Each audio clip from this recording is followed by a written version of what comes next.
In today's video, I'm going to teach you how to fix DLL errors in Windows 11. DLL errors can be frustrating because they often pop up when you're trying to open a program or run a game, and they usually come with messages like missing DLL or DLL not found. In this guide, I'll walk you through a series of practical methods to solve most DLL problems in Windows 11.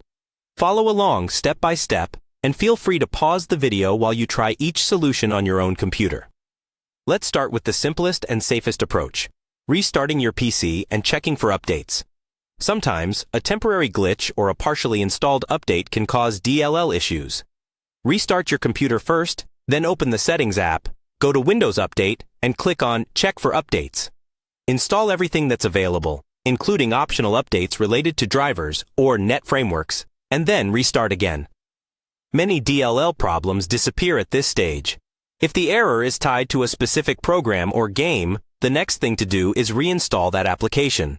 Uninstall it from Apps and Settings, restart your PC, then download the latest official installer from the developer's website or a trusted store and reinstall.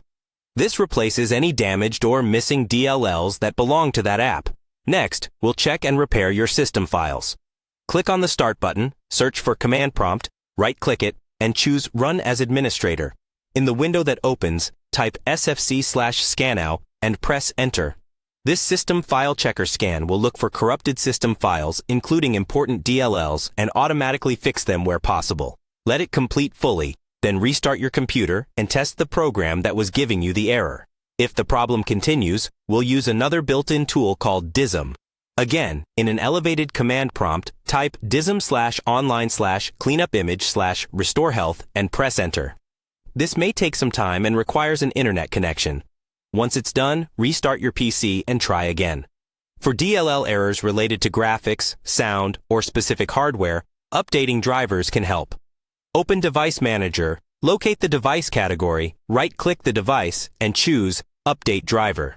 You can also visit the manufacturer's official website for the newest drivers. Finally, avoid downloading individual DLL files from random websites, as these can be unsafe or cause new issues. Instead, rely on official installers, Windows updates, and the tools we just used. By carefully working through these methods, you'll resolve most DLL errors in Windows 11 and get your system running smoothly again.